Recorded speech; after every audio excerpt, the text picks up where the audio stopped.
మీ ఇంట్లోని పిల్లలు సురక్షితమేనా?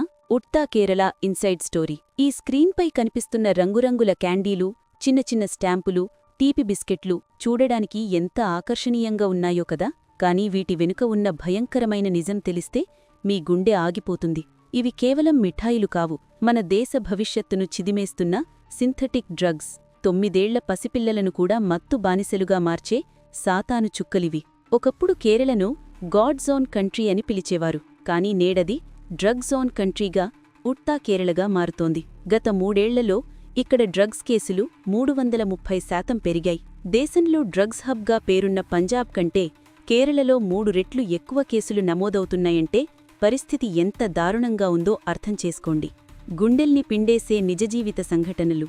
ఇది కేవలం వార్తల్లో వచ్చే అంకెలు మాత్రమే కాదు, కొన్ని కుటుంబాల్లో జరుగుతున్న విషాదాలు. కొచ్చిలో ఒక 9వ తరగతి విద్యార్థి డ్రగ్స్ మత్తులో తన సొంత చెల్లిపై అఘాయిత్యానికి పాల్పడ్డాడు. విచారణలో తెలిసిన భయంకరమైన విషయమేంటంటే వాడు కేవలం వాడుకదారుడు మాత్రమే కాదు, స్కూల్ పిల్లలకు డ్రగ్స్ సరఫరా చేసే ఏజెంట్గా కూడా మారిపోయాడు. కేస్ 2. త్రిస్సూర్లో కొంతమంది మైనర్ పిల్లలు డ్రగ్స్ వాడుతుంటే వారిని వారించి అడ్డుకోవడానికి ప్రయత్నించిన ఒక వ్యక్తిని ఆ పిల్లలే అతి దారుణంగా ప్రాణంతో తీసేశారు.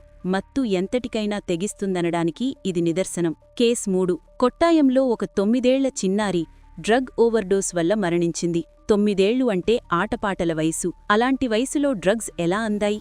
ఇది కేవలం క్రైమ్ కాదు, నేషనల్ ఎమర్జెన్సీ. డ్రగ్స్ మూలాలు. Pakistan terror network. అసలీ విషం మన దేశంలోకి ఎక్కడి నుండి వస్తోంది? దీని వెనుక ఉన్న మాస్టర్ మైండ్ ఎవరు? నార్కోటిక్స్ కంట్రోల్ బ్యూరో నివేదికల ప్రకారం దీని వెనుక ఉన్నది పాకిస్తాన్కు చెందిన హాజీ సలీం. ఇతడిని ఏషియా డ్రగ్ లార్డ్ అని పిలుస్తారు. ఇతడికి పాకిస్తాన్ గూఢచార సంస్థ ISI మద్దతుంది. దీనినే నార్కో టెర్రరిజం అంటారు. అంటే డ్రగ్స్ అమ్మి వచ్చిన డబ్బుతో భారత్లో ఉగ్రవాదాన్ని ప్రోత్సహించడం. సరఫరా మార్గం. The route. ఆఫ్ఘనిస్తాన్. ఇక్కడ పండించే అఫీము నుండి హెరాయిన్ తయారు చేస్తారు. ఇరాన్. అక్కడి నుండి ఇరాన్లోని బందర్ ఏ అబ్బాస్ పోర్ట్ ద్వారా సముద్ర మార్గంలో కంటైనర్ల ద్వారా బయలుదేరుతాయి. గుజరాత్ తీరం. వేల కోట్ల విలువైన ఈ డ్రగ్స్ గుజరాత్ తీరానికి చేరుకుని అక్కడి నుండి దేశమంతటా విస్తరిస్తాయి. వీటి ప్యాకేజీల మీద 777, 999, ఫ్లయింగ్ హార్స్ వంటి కోడ్ వర్డ్స్ ఉంటాయి.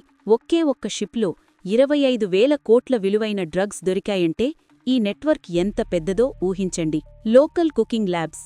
తెలంగాణ మరియు ఏపీ హెచ్చరిక. మీరనుకోవచ్చు ఇదంతా కేరళలో కదా అని, కానీ ఇంటెలిజెన్స్ బ్యూరో రిపోర్ట్స్ ప్రకారం ఈ సింథెటిక్ డ్రగ్స్ తయారు చేసే రహస్య కుకింగ్ ల్యాబ్స్ ఇప్పుడు మన తెలంగాణ మరియు ఆంధ్రప్రదేశ్లో కూడా వెలుస్తున్నాయి. హైదరాబాద్ శివారులోని ఫార్మా కంపెనీల ముసుగులో మెథాంఫెటమిన్ వంటి డ్రగ్స్ తయారు చేస్తున్నారు. ఇది మన రాష్ట్రాల్లోని తల్లిదండ్రులకు ఒక పెను హెచ్చరిక. పెడ్లర్ల మాయాజాలం. పిల్లలను ఎలా ట్రాప్ చేస్తున్నారు? డ్రగ్స్ పెడ్లర్లు పిల్లల మెదళ్లతో ఆడుతున్నారు. వారి పద్ధతులు చాలా ప్రమాదకరమైనవి. అబద్ధపు ప్రచారం. ఈ పిల్స్ వేసుకుంటే రాత్రంతా నిద్రపోకుండా చదవచ్చు, ఏకాగ్రత పెరుగుతుంది, ఎగ్జామ్స్లో టాపర్ అవ్వచ్చు అని స్కూల్ పిల్లలను నమ్మిస్తారు. ఉచితంగా రుచి చూపించడం. మొదట క్యాండీల రూపంలో స్ట్రాబెర్రీ ఫ్లేవర్లలో ఉచితంగా ఇచ్చి వారికి అలవాటు చేస్తారు. ఒక్కసారి బాడీ దానికి అడిక్ట్ అయ్యాక ₹1000 డిమాండ్ చేస్తారు. డబ్బులేని పిల్లలను డ్రగ్స్ డెలివరీ చేసే ఏజెంట్లుగా మారుస్తారు. Peer pressure. నువ్వు డ్రగ్స్ తీసుకోకపోతే మా గ్యాంగ్లో ఉండలేవు, నువ్వింకా చిన్నపిల్లాడివి అని స్నేహితుల ద్వారా రెచ్చగొడతారు. వీటిని సరఫరా చేయడానికి టెలిగ్రామ్, వాట్సాప్ మరియు డార్క్ వెబ్ వాడుతారు. పోలీసులకు దొరకకుండా క్యాండీ రెడీ లేదా స్టాంప్స్ రెడీ అని కోడ్ వర్డ్స్ వాడతారు. 18 నుండి 22ఏళ్ల యువకులు డెలివరీ బాయ్స్గా మారి స్పీడ్ బైక్స్పై వచ్చి వీటిని సప్లై చేస్తున్నారు.